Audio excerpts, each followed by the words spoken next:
Welcome back into 13 News This Morning. We're joined today with Bob and Charlene Patton with the Kansas Soybean Commission, and we're going to prepare you guys for some recipes for Thanksgiving that you can use, and we're going to talk about how important it is for soybean farmers and how essential they are for our community. Now, Charlene, what are we cooking today? We have a winning recipe. I'm going to let you go ahead and add the corn and the edamame. I put some onion and bacon that I cook here.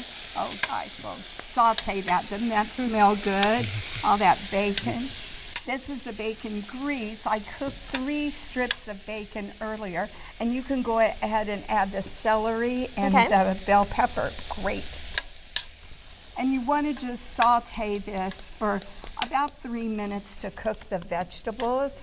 There we go. Great. What was this called, Charlene? It is Succotash Reimagined. Okay. And it's a winning recipe from this year's Kansas State Fair. Did we say who won? It is Joyce Kennard from Sterling, and this was first place. It was, yes. Look how colorful that is. And we have the edamame that we have in there. And we have the bacon that we added.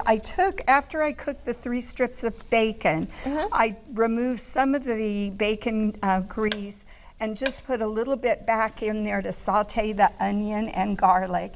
And then, Bob, you are going to add cumin and black pepper, a little bit of cayenne pepper, and some salt, all those seasoning to it. Great. Thank you. We love seasoning. And Bob is here representing our soybean farmers that are across the state because we just are wrapping up soybean harvest here, aren't we? Yeah, soybean harvest is going on right now, and parts of the states are talking about yields they haven't seen for a few years, so that's always good. And we want to remind people at this time of year that as we are out harvesting, be aware there's a lot of big, slow-moving equipment on the roads this time of year, so just take a little extra time when you go into town. So be patient. After these are sauteed, we turn the heat off, but then go ahead and add our cherry tomatoes. And Bob, you have the tofu there, and she has a marinated tofu, a garlic flavored, but you could use whatever flavor you wanted that you see in the grocery store. Okay, and then we have some basil, fresh basil we're going to put in there. Great. And then our bacon adds that final touch garnish there on it. Doesn't that look delicious? And healthy, which is always nice. Yes, look at that. And when we talk about bacon, about bacon, that's since it's from pork.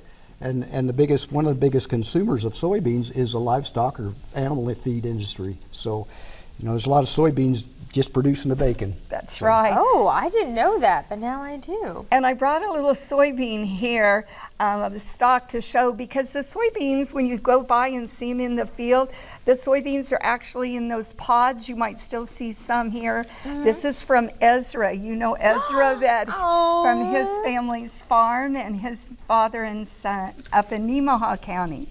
Oh my gosh. There we go. Charlene, this smells really good.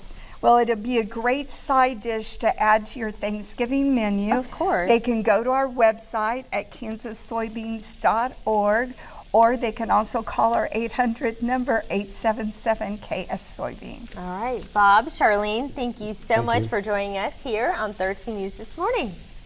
And we'll be right back after this.